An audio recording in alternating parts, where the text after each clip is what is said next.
is here in the telegram. Epitaph. I got the horse right here.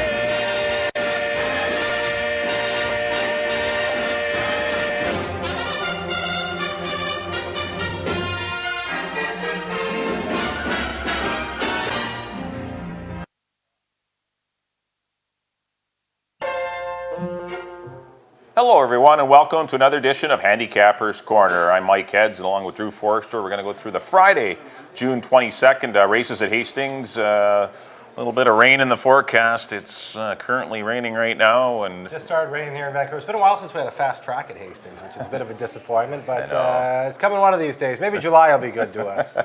All right, let's 7 races tonight. We do have a few scratches. There are six scratches on the card.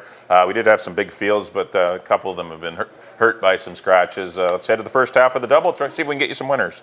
2-year-olds from 8 and 10. The 2-year-olds going 3.5 for the lowest price. The 2-year-olds, kind of the body claiming level for 2-year-olds here from 8 and 10. And a lot of ways to look at this one. It's always a 2-year-old race.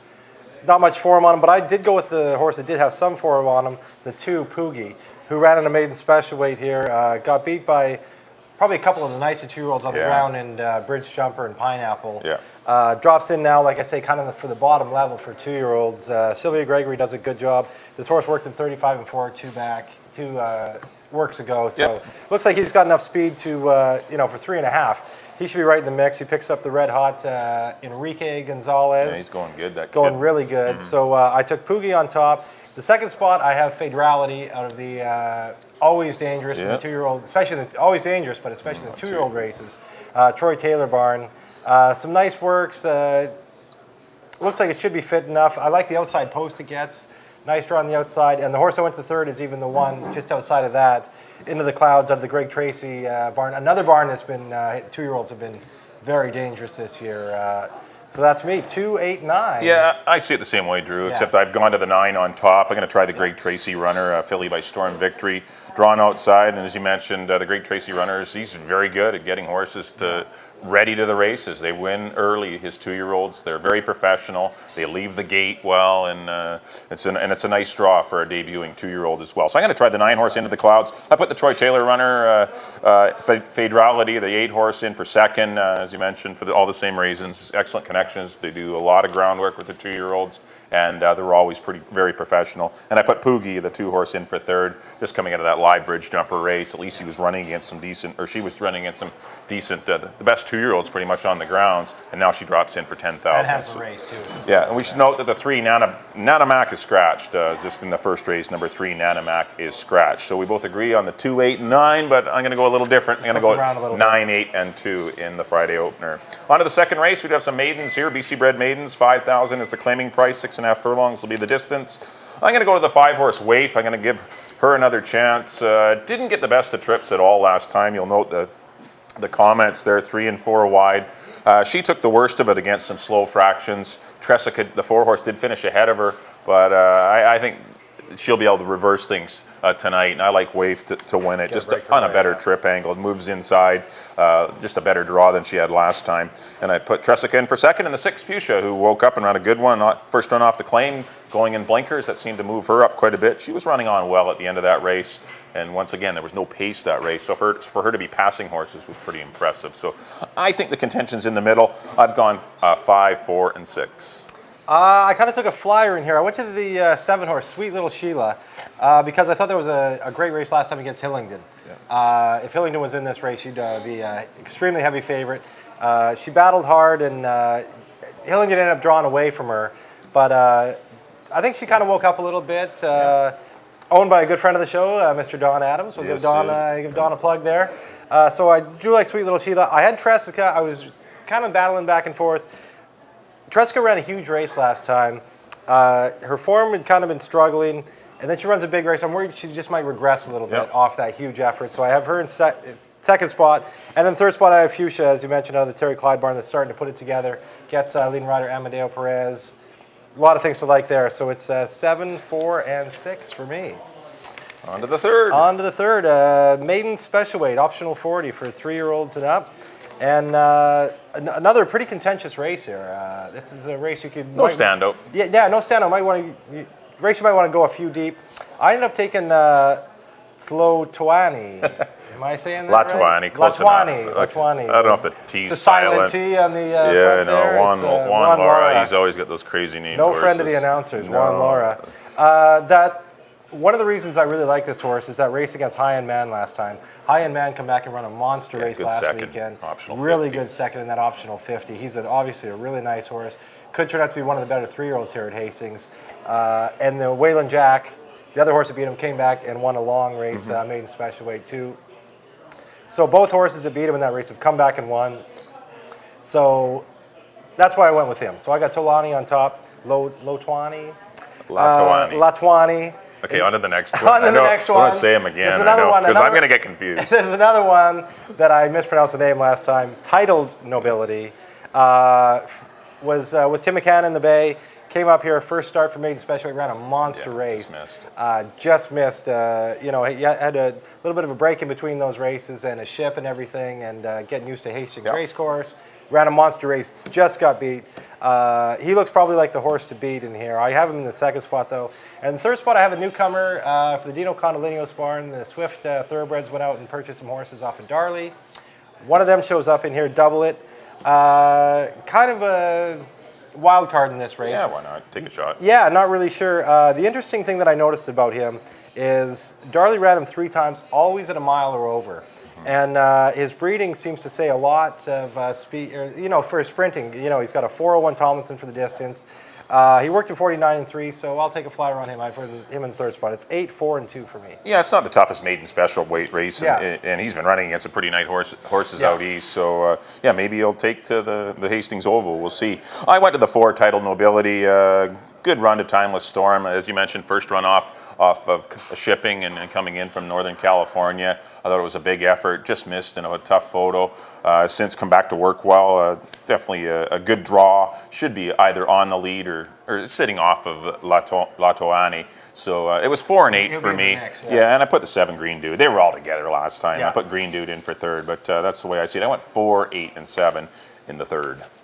On to the fourth. We do have some maiden 5 granders in here. 6.5 furlongs, a bunch of scratches, a couple of scratches anyway. Scratched the 4, Oscar Knight. Scratched the 6, Jingan Bolt. Down to a field of 9 now. I went to the 3 Virtual Time. I thought a good run behind Notice Sal and Friar Tuck. Both those horses have gone on to run against far better company and do very well. Notice Sal has since broke his maiden, or he did break his maiden for 10, but has since come back to run second for 17.5, ran for a lot more money. And Friar Tuck's gone on to do some good things as well. So Virtual Time looks like in a good spot, dropping from 10 down to 5.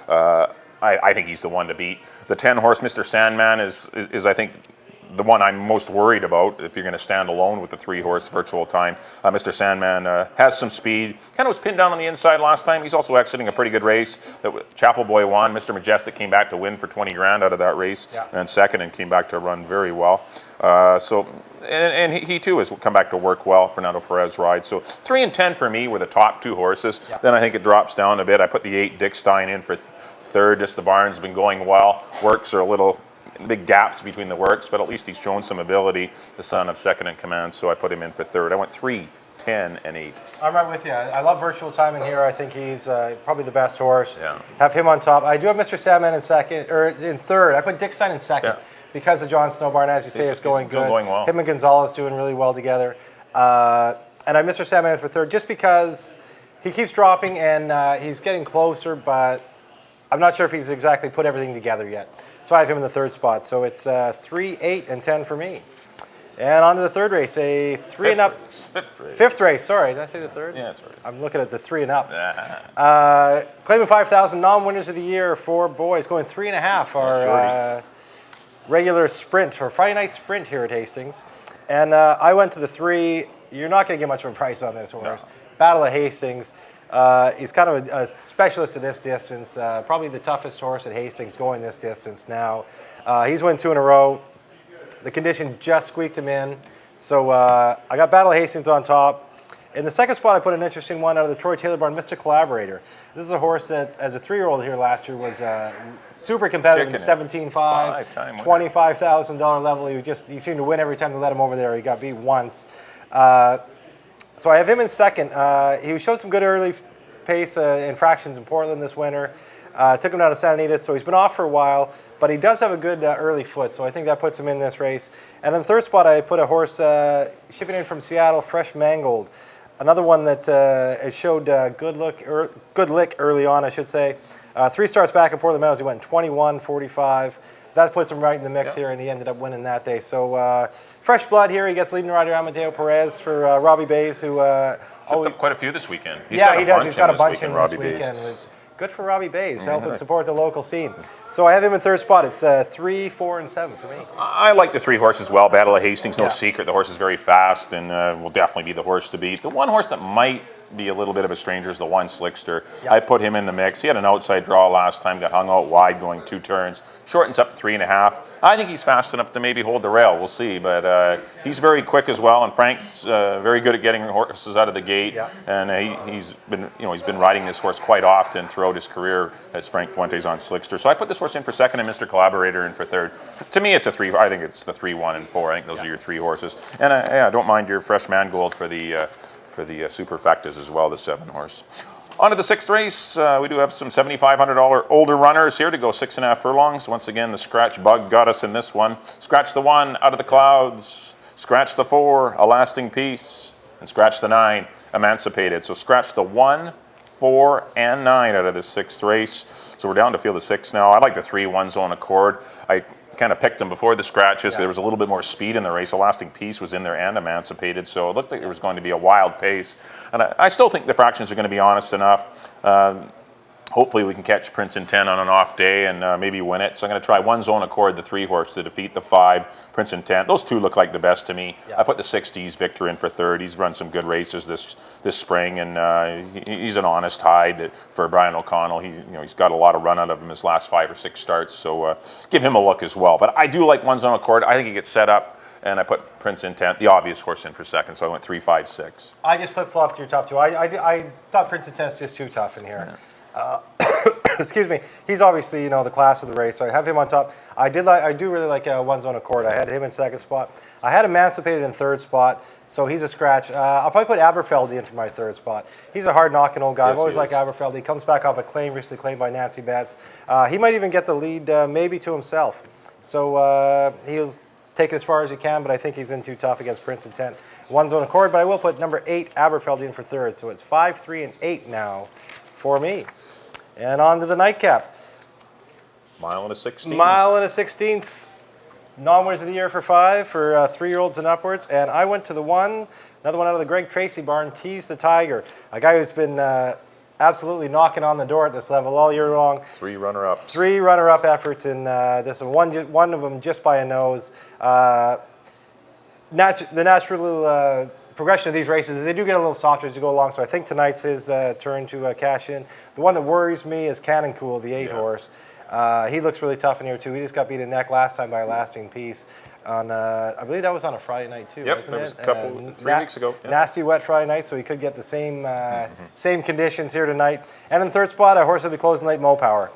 Yeah, I like your Tease the Tiger as well. I think the stretch out will help this horse. He's just been kind of using up horse to get into position, and those fast fractions, 22.46, are just a little too quick for him to hang on or have any punch left to catch the speed. So I just think a more relaxed pace, a 48 and change half. I think this horse will be awfully tough. I don't see a ton of speed in here, so I think he might even be able to get the lead to himself, and that might be the key, the distance change to get the 1 horse Tease the Tiger into the winner's circle. I agree with the 8 Cannon Cool being the horse, obviously the horse to beat. He's had a good draw last time. Really had no excuses. I thought he was really going to run by A Lasting Peace. Couldn't do it, and a little disappointed in that effort.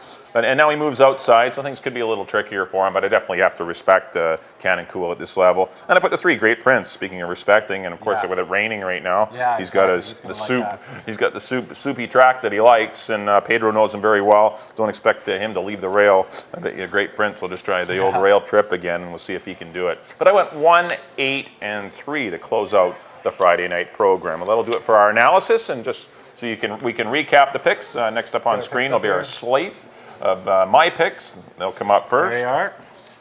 I started off in the first race with number 9, Into the Clouds. I went 9, 8, and 2. In the second race, I went to the 5, Waif, 5, 4, and 6. In the third race, I like the 4, Titled Nobility. I went for a 4, 8, 7 triactor there. In the fourth race, I went to the 3, Virtual Time. I went 3, 10, and 8. In the fifth race, I went another 3, Battle of Hastings, over the 1, Slickster, and the 4, Mr. Collaborator. In the sixth race, I went to the 3, One Zone Accord, over the 5, Prince Intent, then the 6, Tease Victor. And in the seventh and final, I went to the 1, Tease the Tiger. I went 1, 8, and 3. And up come my picks. There we go. In the first race, I went to number 2, Poogie, over the 8 and 9. Second race, I went with number 7, Sweet Little Sheila, over the 4 and 6. In the third race, number 8, Low Twani, over the 4 and 2. It keeps getting me. In the fourth race, number 3, Virtual Time, over the 8 and 10. The fifth race, number 3, Battle of Hastings, over the 4 and 7. In the sixth race, I went with the 5, Prince Intent, over the 3, One Zone Accord, and now number 8, Aberfeldy. I'll put him in for the third spot. And in the nightcap, I went with the 1, Tease the Tiger, over the 8 and 9. Well, that'll do it for the Friday, June 22nd edition of Handicappers Corner, live here from the Derby Bar and Grill down in South Surrey at 176th and 0 Avenue. Come on out and enjoy some great food and some live horse racing on the screens from all over North America. So do come on out and enjoy the Derby Bar and Grill right down here at South Surrey. Well, that'll do it. Thanks for joining us, everyone. Good luck in your investments tonight. Hopefully the rain holds off. It's not too bad, yeah. Maybe just a little sprinkly, maybe. On behalf of Drew, I've been Mike Heads. Good luck, everyone, in your picks, and we'll see you next time here on Handicappers Corner.